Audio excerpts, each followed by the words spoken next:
sorry, but I don't really have time to chat right now.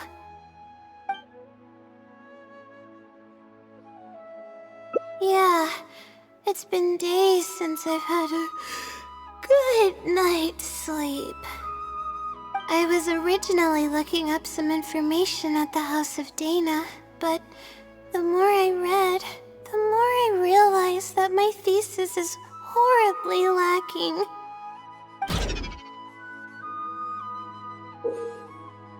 I should have been done with the first draft of my thesis by now, but I've barely written a third. Well, I guess I have to keep looking up as much info as possible. I shouldn't give up now. But who am I kidding? Maybe I'm not cut out to be a researcher. Maybe I shouldn't have come to the academia in the first place. All I've done is cause trouble for my advisor and classmates. I should probably notify my advisor sooner than later, so he can focus his attention on the other students.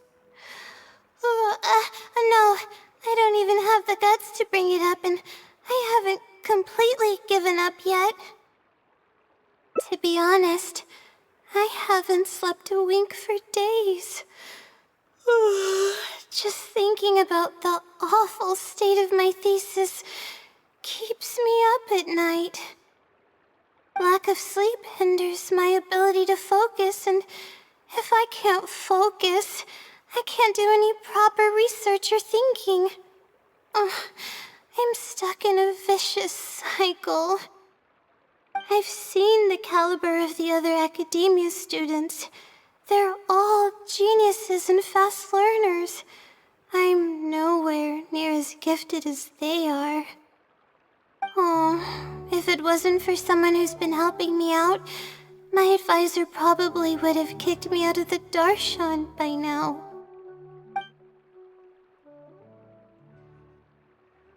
If that was the case, I would have already left on my own. Just the idea of being watched by a sage is terrifying.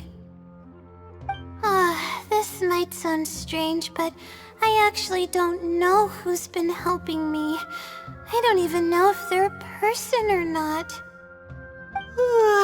Due to my lack of sleep, I sometimes get dizzy and faint when I'm stressed out. Yeah, but oddly enough, when I wake up, all the things I was stressing over are taken care of.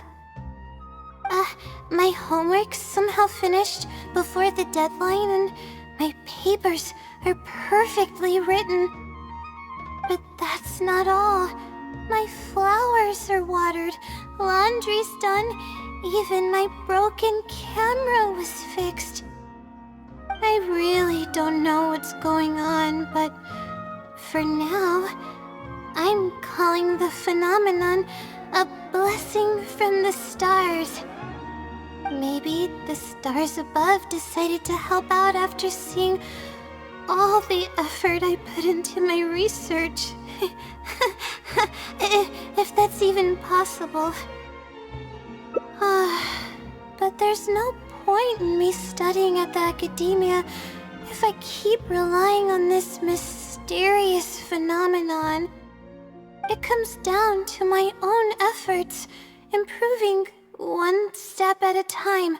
How else can I honor my parents and live up to the expectations of everyone who knows me? Oh no, I've already spent too much time chatting. I still haven't made much headway on my thesis. At this rate, I'll need the Wisdom Seeley's help. Yes, but time's of the essence, so I have to take what I can get. Sorry, I'm just making excuses. But the Wisdom Seelie is truly amazing, and freely shares its endless knowledge. If you want its help, all you have to do is write down your question, and you'll get a response a short while later. No one knows who or what it actually is. It's just known as the Wisdom Seelie. But getting an answer all comes down to the Seelie's mood. Sometimes it'll only give you a vague answer or play tricks on you. I'm pretty sure a researcher wouldn't do something like that. All I can do right now is hope that it helps me. Who knows if it'll happen this time? I can't put all my eggs in one basket. Trying my luck with another phenomenon is better than doing nothing.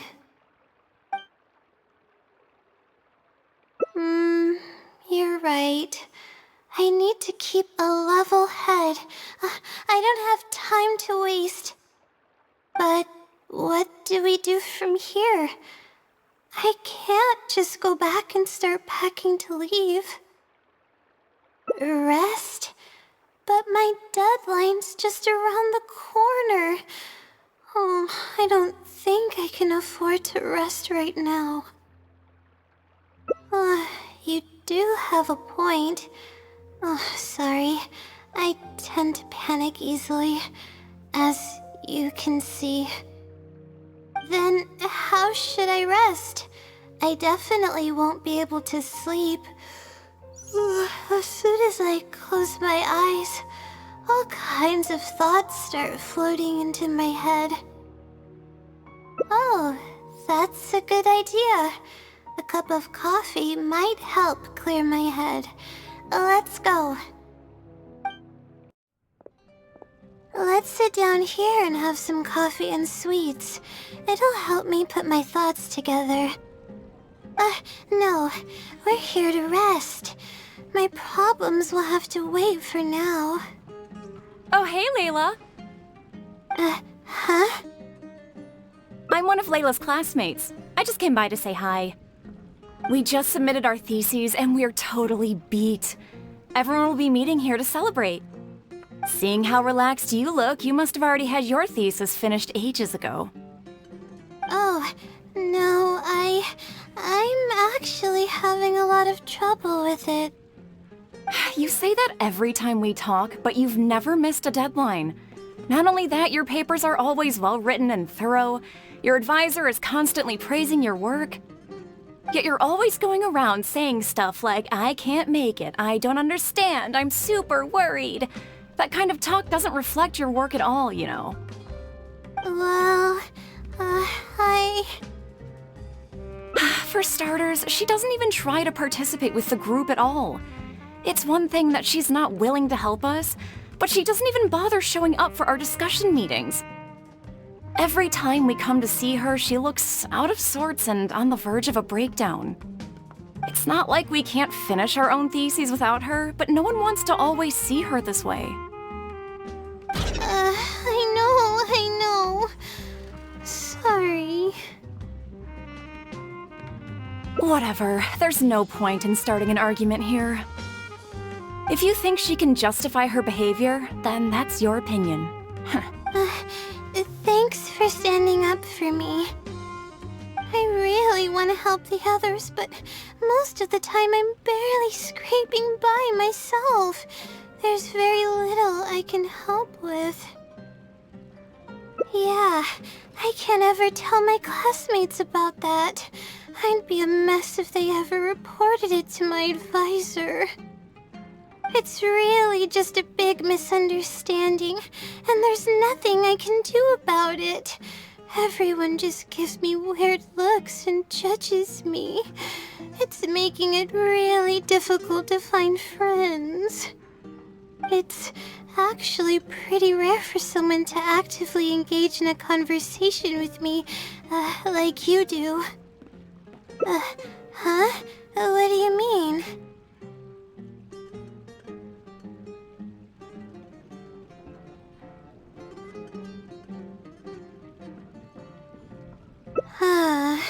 Yeah, that's That's exactly it.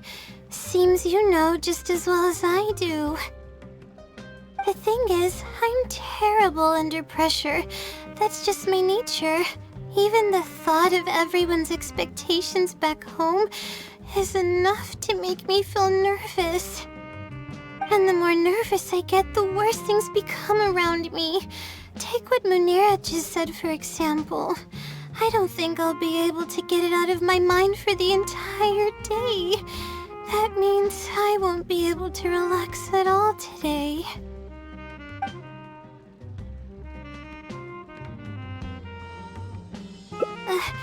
Face it head on? What should I do?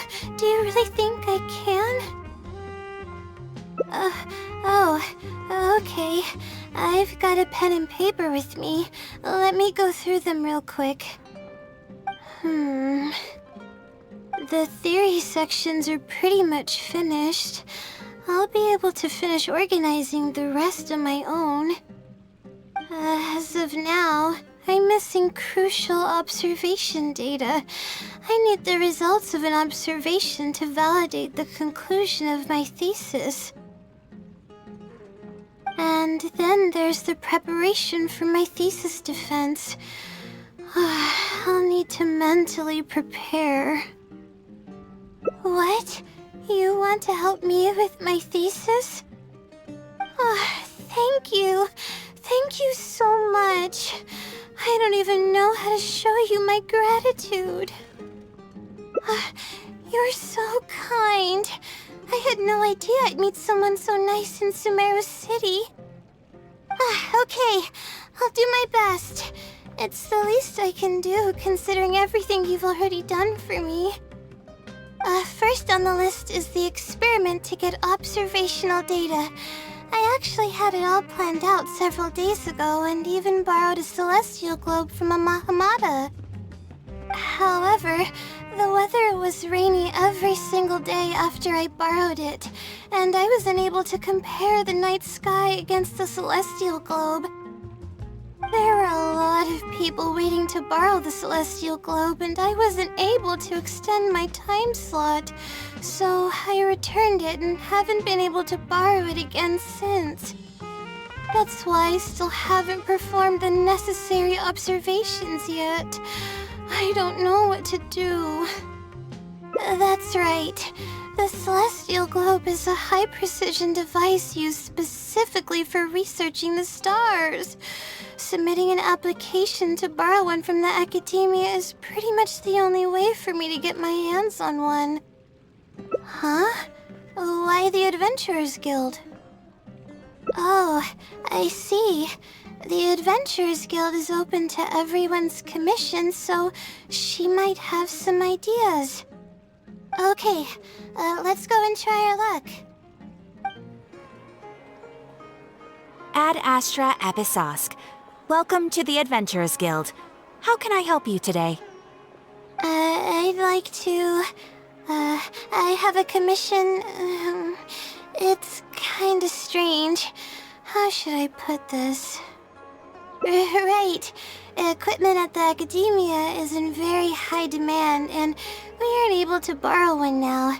We were hoping someone else might have something similar that we could use. I don't know anything about astrology, so I'm afraid I'm unfamiliar with the device you are looking for. However, one of our requesters happens to be an astrology enthusiast. I hear that he's a collector of all sorts of specialized astrology equipment.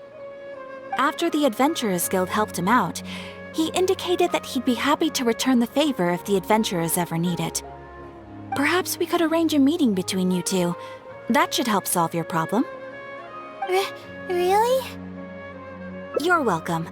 It's my job to provide adventurers with the necessary support. The man's name is Azam.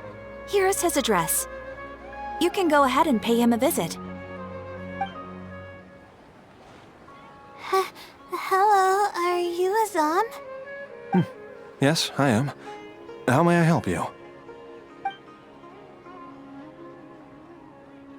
Ah, I see. Well, if it's a request from an adventurer, then I'll be happy to help you. I just so happen to have the device that you're looking for. Let me fetch it and show you, just to be sure. Yes, this is it. Thank you so much. Sorry. I didn't mean to interrupt you. I just got a little excited. Please go ahead. To be honest, judging by what stands before me, I find it very hard to believe that you're an astute Ratawahist student. Well... Astrology is a hobby of mine, and these devices have cost me both time and mora to collect. I cherish them as if they were members of my own family. Which is why I don't let just anyone borrow them on a whim. These devices are delicate and can easily be damaged if used inappropriately.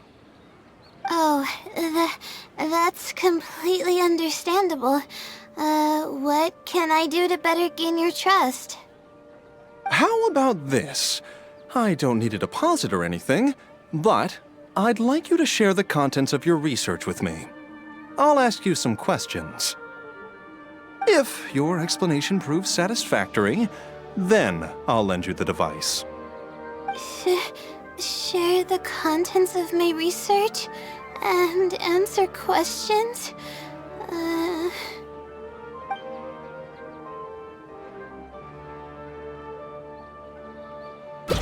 Alright, I'll try. But I can't disclose the actual details to you. How about a general overview of the research? Would that suffice? Yes, that would be fine.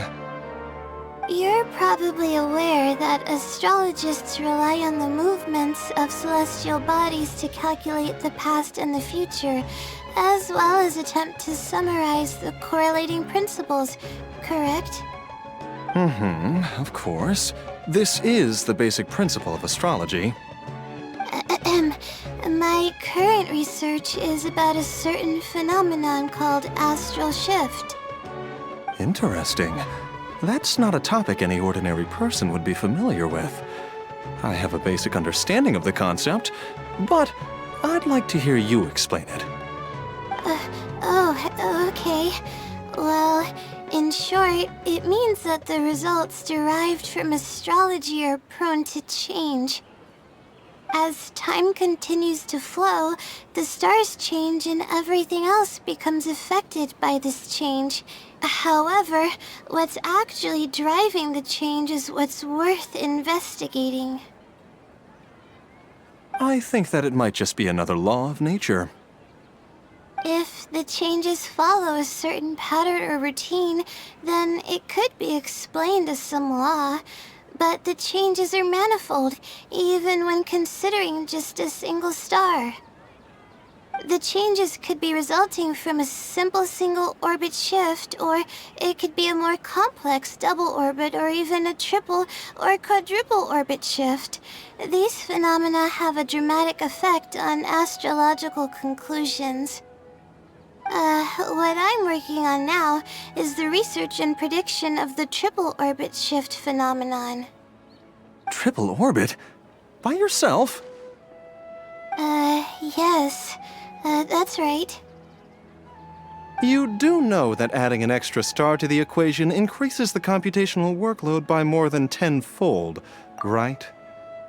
It does get a little complicated, but it's still manageable with the use of a few self-invented techniques and a large number of star logs and star charts. Which leads us to why I'm in need of a high-precision celestial globe. Amazing. I suppose I should never have judged a book by its cover. I thought you were just trying to half-heartedly deal with some school assignment. Do I really look like that sort of person? Don't worry. I'm just joking. I was a little cautious at first, but now I trust you completely. It would make me extremely happy if my collection could assist a researcher in achieving tangible results. Just make sure you return it to me once you're done. Oh, thank you so much. I really needed this. Good thing Azam was willing to hear me out. Really? I was just explaining what it is I'm trying to do. Really? I don't know if you really mean it, but I'm happy to hear that. I guess even the hardest problems can be solved as long as I'm willing to try. Recording and comparing data will be much easier now that we have this device. I can do it all on my own, too. Let's continue with the plan. Can you help me with the rehearsal of my thesis defense? We can do that at the House of Dana. This seems like the best spot to do this. We'll need to be quiet so we don't disturb anyone. So here's what will happen during my thesis defense. After I present my thesis, the advisors sitting below will begin to ask questions. Theoretically, I should be able to answer any questions related to my thesis. However, I tend to get really nervous when my advisors look at me, and I end up completely forgetting what I plan to say. That's why I want to rehearse and practice presenting my points in front of someone. That's right. You should have gotten the gist of the content of my thesis when I was explaining it earlier, so ask away. It's okay if your questions are a little off. I'll still treat them as real questions from an advisor and answer seriously.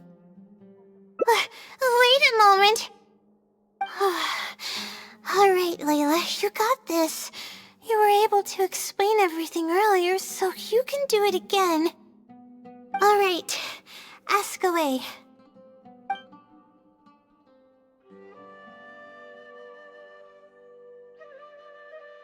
Sure. The direction of this research is based on the results of previous research. It's about the feasibility of applying my methodologies to the remaining triple orbit problems. Based on a sample size of 124 cases, we could only achieve approximately 60% accuracy. The results were not reliable enough to be implemented as a law. You can see the common traits of the erroneous samples on page 3.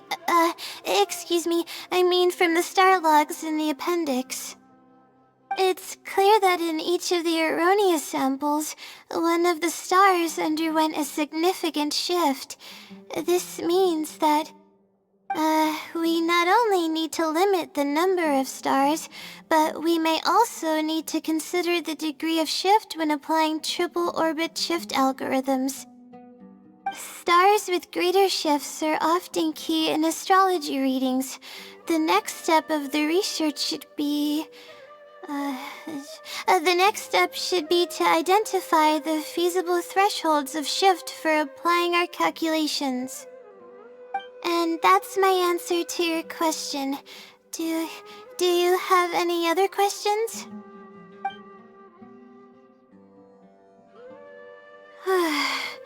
We're finally done. I'm gonna need more practice. I can feel myself getting flustered, and I start to stumble whenever I'm asked questions that I'm unfamiliar with. Oh, really? You mean it? Then this practice must be helping. During my first thesis defense, I stood like a statue on the stage and my palms were covered in sweat. I couldn't get a single word out. I didn't even realize it, but you're right. It doesn't seem like there's anything holding me back now. I guess that means I'm capable of completing the thesis all on my own. I can hardly believe it. This is amazing. Oh, I'm sorry. It's just that I'm really excited. This is the first time this has happened, really. I'm so happy.